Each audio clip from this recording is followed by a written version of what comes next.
Victor Davis Hanson joins me now. Victor, it's always great to see you. You have followed presidential administrations for many decades. I'm curious, as you put this into perspective, have you ever seen someone in power or someone's family in power really behave with such impunity? No, I haven't. I mean, we had Donald Nixon, we had Roger Clinton, we had Billy Carter, but the public and the president in the office knew the problem, so they didn't bring them into the White House. And this is unusual. It's the first time. And, you know, I don't want to pass judgment until I have all the facts, but you would think, given the fact that Hunter Biden has lost a firearm that he illegally registered, or that he left a crack pipe in a car that he rented, or he's lost 2 or 3 laptops, you would think that this White House would go on any level of transparency to dispel any suspicion, and yet they can't get the date right. They say that he was not there Friday. We know he was. They say that they're going to invoke the Hatch Act, which is absolutely ridiculous. Cocaine has nothing to do with politics and government service.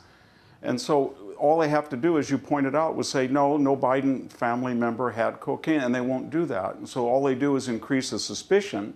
And then this story becomes a force multiplier of the Loof narrative, of the whistleblowers from the IRS, of the FBI subpoenaed documents in front of Congress about the $10 million payoff. And at some point, they're like the proverbial camel, straws on a camel's back. They become too burdensome. You can't just deal with them, and they're starting to do that now. And they give a picture of a corrupt family and a son that's totally out of control, and he belongs somewhere, but anywhere, but not in the White House. He just can't be in the White House. And that poses the question, why is he there?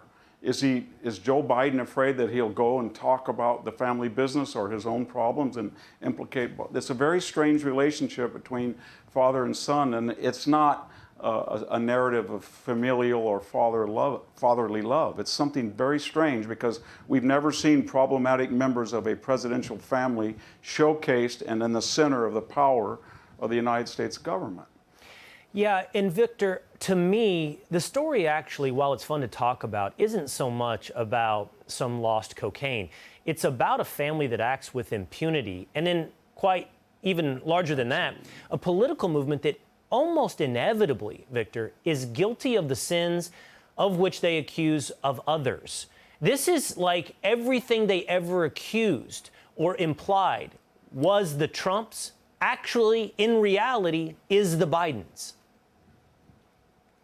Yeah, it's the classic case of projection. When Joe Biden tours the country and lectures Americans that they have to pay their fair share, then that poses the question, how do you account for the lavish lifestyles of the Bidens versus the amount of taxes that were reported? They don't match, so don't lecture us about that. And when you talk about duty and responsibility, then everybody has to be equal under the law. This is a question of equality under the law. We saw it with Hunter Biden and his tax exposure. We saw it with his failure to register as a government agency.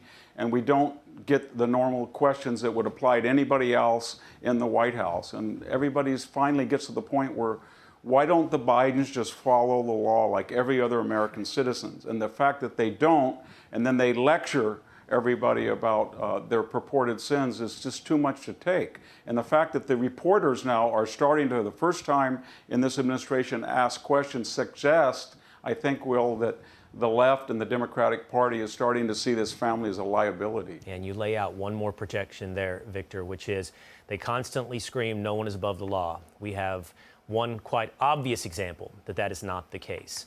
The Bidens are above the law. Victor Davis Hanson, thank you so much.